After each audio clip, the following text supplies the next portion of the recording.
नमस्कार दोस्तों, कैसे हैं आप? उम्मीद है अच्छे ही होंगे। दोस्तों, हमारी आज की वीडियो का टाइटल है the rise of nationalism in Europe part 3। दोस्तों, जैसे कि हमने पिछली वीडियो में देखा कि पूरे यूरोप में कैसे कंजर्वेटिव गवर्नमेंट ने अपना रूल इस्टेब्लिश किया। जैसे जैसे वो अपनी पावर को बढ़ाने की कोशिश कर रहे थे, यूरोप के अलग अलग टेरिटरीज़ में नेशनलिज्म और लिबरलिज्म की भावना भी फैलने लगी। लिबरलिज्म और लिबरल्स के बारे में मैं अपनी पिछली वीडियो में ऑलरेडी बता चुका हूँ। यूरोप के कई हिस्सों में लिबरलिज्म और नेशनलिज्म की फीलिंग स्प्रेड हुई, जैसे इटालियन एंड जर्मन स्टेट्स, इसके अलावा ऑटोमन एम्पायर की कई प्रोविंसेस और यहाँ तक कि आयरलैंड और पोलैंड में भी। दोस्तों, ऑटोमन एम्पायर को आज हम टर्की के नाम से भी जानते हैं। ये रेवोल्यूशंस को फैलाने वाले लिबरल नेशनलिस्ट थे, जिनमें ज़्यादातर एजुकेटेड मिडिल क्लास के लोग आते थे। For example professors, school teachers, clerks and commercial middle class के मेंबर्स। सबसे पहला रिवॉल्ट फ्रांस में जुलाई 1830 में हुआ। 1815 में जिस कंजर्वेटिव गवर्नमेंट ने फ्रांस में बर्बन किंगडम को फिर से गद्दी पर बिठाया था, उन्हें लिबरल नेशनलिस्ट ने मिलकर फिर से हटा दिया और कॉन्स्टिट्यूशनल मोनार्की इस्टेब्लिश की, जिसका हेड उस टाइम पर लुइस फिलिप बना। एक बार मेटरनिच ने भी एक कहावत कही थी कि जब फ्रांस को छींक आती है तो पूरे यूरोप को सर्दी जुकाम हो जाता है।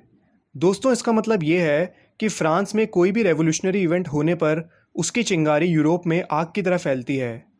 जुलाई में जो रेवोल्यूशन हुआ था, उससे ब्रसेल्स में विद्रोह भड़क उठा, जिसके बाद Belgium United Kingdom of Netherlands से अलग हो गया। दोस्तों, ब्रसेल्स बेल्जियम की ही कैपिटल है। इसके अलावा अब बात करते हैं एक ऐसे इवेंट की जिसने पूरे यूरोप के एजुकेटेड लोगों के बीच नेशनलिस्ट की फीलिंग को स्प्रेड किया, और वो थी ग्रीक वॉर ऑफ इंडिपेंडेंस, यानी यूनान का स्वतंत्रता संग्राम। 15th सेंचुरी में ग्रीस ऑटोमन एम्पायर का पार्ट था। ग्रीस में इंडिपेंडेंस का स्ट्रगल 1821 में स्टार्ट हुआ। ग्रीस में रह रहे नेशनलिस्ट को दूसरी यूरोपियन कंट्रीज़ में रह रहे ग्रीक्स का भी सपोर्ट मिलने लगा, और कई वेस्टर्न यूरोपियंस का भी सपोर्ट मिलने लगा, जिनको एंशिएंट ग्रीक कल्चर के रिगार्डिंग कुछ सिंपत्ति थी। पोएट्स और आर्टिस्ट ने ग्रीस के लिए उसके ऊपर कब्जा करने वाले मुस्लिम एम्पायर के खिलाफ पब्लिक सपोर्ट गेन किया। एक इंग्लिश पोएट लॉर्ड बायरन ने फंड्स इकट्ठे करे और बाद में वो वॉर भी लड़ने गए, जहां 1824 में फीवर से उनकी मृत्यु हो गई, और एट लास्ट 1832 में कॉन्स्टेंटिनोपल की ट्रीटी के मुताबिक ग्रीस को इंडिपेंडेंट नेशन घोषित कर दिया गया। दोस्तों, नेशनलिज्म की डेवलपमेंट सिर्फ वॉर्स और एक्सपेंशंस की वजह से ही नहीं हुई, बल्कि कल्चर ने भी नेशन को क्रिएट करने के आइडिया में इम्पॉर्टेंट रोल निभाया। जैसे आर्ट, पोएट्री, स्टोरीज़ और म्यूज़िक ने नेशनलिस्ट फीलिंग्स को एक्सप्रेस करने और उसे शेप देने में बहुत मदद की। आइए दोस्तों, अब हम उससे रिलेटेड वर्ड रोमांटिसिज्म को देखें। रोमांटिसिज्म एक कल्चरल मूवमेंट थी जो कि नेशनलिस्ट सेंटिमेंट या नेशनलिज्म की भावना को फैलाने का काम करता था। Romantic artist and poet generally logic, reason और साइंटिफिक फैक्ट्स को क्रिटिसाइज़ करते थे, यानी उसकी आलोचना करते थे। ये लोग इंस्टीट्यूशंस, इमोशंस और मिस्टिकल फीलिंग्स पर फोकस करते थे। उनकी कोशिश थी कि पास्ट में उनके कल्चर और कलेक्टिव हेरिटेज की फीलिंग को नेशन क्रिएट करने के लिए बेस बनाया जाए। उस समय के जर्मन फिलोसोफर जोहान गॉटफ्राइड जैसे रोमांटिसिस्ट ने ये क्लेम किया कि ट्रू जर्मन कल्चर कॉमन लोगों में ही बसा हुआ है। Folk songs, folk poetry and folk dances की वजह से नेशन की सच्ची फीलिंग को दिखाया जाता था। उस समय वर्नैकुलर लैंग्वेजेस, यानी अलग अलग लोकल एरियाज़ में बोले जाने वाली अलग अलग लैंग्वेजेस पर जोर दिया जाता था। लोगों को ये बोला जाता था कि वो ज़्यादा से ज़्यादा अपनी लोकल लैंग्वेजेस का यूज़ करें। इसके अलावा फोक कल्चर को इकट्ठा करने के लिए भी बोला जाता था। दोस्तों, इन दोनों का एम यही था कि मॉडर्न नेशनलिस्ट मैसेज को ज़्यादा से ज़्यादा लोगों तक पहुँचाया जा सके। स्पेशली अगर हम पोलैंड का केस देखें तो 18th सेंचुरी के एंड में उस टाइम की सुपर पावर्स जैसे रशिया, पुरशिया और ऑस्ट्रिया जैसे देशों ने पोलैंड को डिवाइड कर दिया था, लेकिन फिर भी नेशनल फीलिंग को म्यूज़िक और लैंग्वेज ने जिंदा रखा। लैंग्वेज ने भी बहुत इंपॉर्टेंट रोल निभाया नेशनल फीलिंग को डेवलप करने में। जब पोलैंड के बहुत बड़े एरिया पर रशिया का कब्ज़ा हो गया था, तब स्कूल्स में पॉलिश लैंग्वेज को ज़बरदस्ती हटाकर रशियन लैंग्वेज को लाया गया। 1831 में रशिया के अगेंस्ट एक आर्म रिवॉल्ट हुआ, जिसे कुचल दिया गया। इसके बाद बहुत लोगों ने नेशनलिज्म की ताकत बढ़ाने के लिए लैंग्वेज को एक हथियार के तौर पर यूज़ किया। चर्च में होने वाले इवेंट्स और धार्मिक शिक्षाओं में पॉलिश का यूज़ होने लगा। इसका नतीजा ये हुआ कि बहुत बड़ी संख्या में चर्च के फादर या प्राइस्ट को जेल में डाल दिया गया और उन्हें सज़ा देते हुए साइबेरिया भेज दिया गया। इसकी वजह ये थी कि उन्होंने रशियन लैंग्वेज को यूज़ करने से मना कर दिया था। शुरू से ही पोलैंड में रशियन डोमिनेंस के अगेंस्ट पॉलिश लैंग्वेज स्ट्रगल के सिंबल के तौर पर देखी गई। दोस्तों, अब बात करते हैं ईयर 1830 की। साल 1830 यूरोप में बहुत भारी कठिनाइयाँ लेकर आया। 19वीं सेंचुरी के स्टार्ट से ही पूरे यूरोप में बहुत बड़े लेवल पर पॉपुलेशन इंक्रीज़ हुई। परिणाम ये हुआ कि नौकरियां कम हो गई और नौकरियां ढूंढने वाले ज़्यादा हो गए। विलेजेस की पॉपुलेशन शहरों में जाने लगी और वहाँ गरीब बस्तियों में रहने लगी। क्योंकि इंग्लैंड में इंडस्ट्रियलाइजेशन सबसे पहले आया था, हुआ ये कि स्मॉल प्रोड्यूसर्स को इंग्लैंड से आने वाले सस्ते सामान जो कि मशीनों से बनते थे, स्पेशली टेक्सटाइल, उनसे बहुत कंपटीशन फेस करना पड़ा। यूरोप के वो हिस्से जहाँ एरिस्टोक्रेसी अभी पावर एंजॉय कर रही थी, वहाँ किसानों को बहुत ज़्यादा स्ट्रगल करना पड़ा। वो फ्यूडल ड्यूज़ और जिम्मेदारियों के बोझ के नीचे दबे हुए थे।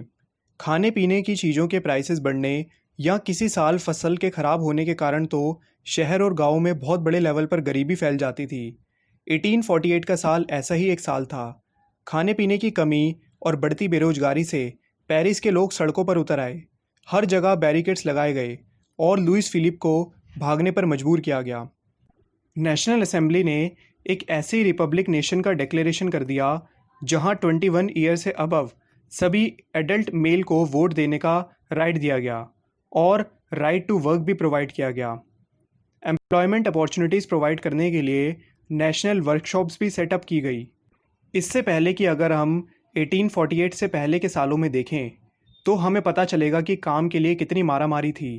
दोस्तों, 1845 में सिलेसिया में कपड़ा बुनने वालों ने उन कॉन्ट्रैक्टर्स के अगेंस्ट रिवॉल्ट कर दिया था जो उन्हें कच्चा माल देकर तैयार कपड़ा लेते थे, लेकिन दाम बहुत कम था। काम के लिए बेताब लोगों का गलत फ़ायदा उठाकर उनसे कम कीमत पर कपड़ा लिया जाता था। 4 जून को दोपहर 2 बजे कपड़ा बनाने वालों की एक भीड़ अपने घरों से निकली और 2 कतारों में चलते हुए कॉन्ट्रैक्टर्स की कोठियों पर जा पहुंची। वो लोग ज़्यादा मजदूरी की मांग करने लगे, लेकिन उनके साथ अच्छा व्यवहार नहीं किया गया और उन्हें धमकियां दी गई। इसके बाद यह भीड़ घर में घुस गई और खिड़कियां, फर्नीचर और बर्तन वगैरह सब तोड़ दिया। उनके दूसरे ग्रुप ने गोदामों में घुसकर कपड़ों के अनेक भंडार को लूटकर उसे फाड़ डाला। कॉन्ट्रैक्टर अपनी फैमिली को लेकर भाग गया और फिर 24 घंटे के बाद वो आर्मी को साथ लेकर लौटा और फिर आर्मी और भीड़ के बीच जो टकराव हुआ उसमें 11 कपड़े बुनने वाले लोग मारे गए। 1848 में जब पूरे यूरोप में गरीबी, बेरोजगारी और भुखमरी से भरे किसान और मजदूर विद्रोह कर रहे थे, तब उसी समय एजुकेटेड मिडिल क्लास का रेवोल्यूशन भी चल रहा था। फरवरी 1848 के इवेंट से फ्रांस में मोनार्कियल सिस्टम हट गया था और रिपब्लिक सिस्टम इस्टेब्लिश हो गया था। लेकिन यूरोप की कुछ स्टेट्स अभी भी इंडिपेंडेंट नहीं हुई थी, जैसे Germany, Italy, Poland and Austro Hungarian empire. वहाँ के लिबरल मिडिल क्लास के लोगों ने कॉन्स्टिट्यूशन की डिमांड की और नेशनलिज्म की ओर कदम बढ़ाया। इसमें उन्होंने constitution, freedom of press and association और ग्रुप्स बनाने की फ्रीडम की डिमांड की। जर्मनी के कई इलाकों में बड़ी संख्या में पॉलिटिकल एसोसिएशंस ने मिलकर फ्रैंकफर्ट में एक जर्मन असेंबली क्रिएट करने के लिए वोटिंग की। 18 मई 1848 को 831 इलेक्टेड रिप्रेजेंटेटिव्स ने फ्रैंकफर्ट पार्लियामेंट में अपनी स्थान ग्रहण किया। यह पार्लियामेंट का अरेंजमेंट सेंट पॉल चर्च में हुआ। पूरे जर्मनी के लिए एक कॉन्स्टिट्यूशन तैयार किया गया। इसकी कमांड एक राजा के हाथ में दे दी, जिससे फैसले कॉन्स्टिट्यूशन और पार्लियामेंट के अकॉर्डिंग लेने थे। जब इलेक्टेड रिप्रेजेंटेटिव्स ने प्रुशिया के किंग फ्रेडरिक विलियम फोर्थ को क्राउन पहनाने की कोशिश की तो उसने अस्वीकार कर दिया। उसने उन किंग्स का सपोर्ट किया जो इस असेंबली के विरोधी थे।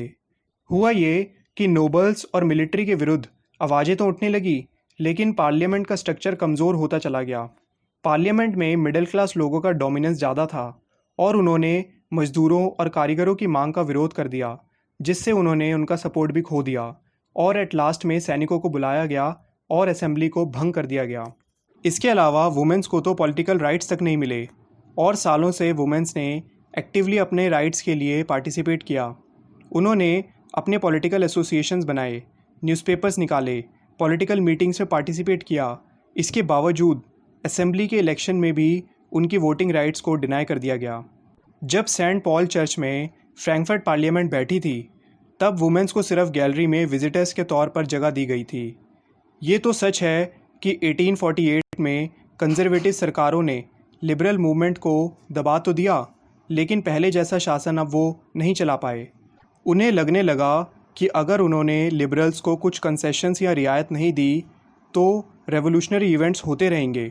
इसीलिए 1848 के बाद के सालों के ऑटोक्रेटिक मोनार्कियल सिस्टम ने सेंट्रल और ईस्टर्न यूरोप में बहुत सारे चेंजेस करना चालू कर दिए। सर्वडम और बॉन्डेड लेबर की प्रथा को ख़त्म कर दिया गया और अब हैबिसबर्ग रूलर ने हंगरी के लोगों को ज़्यादा पावर्स दे दी।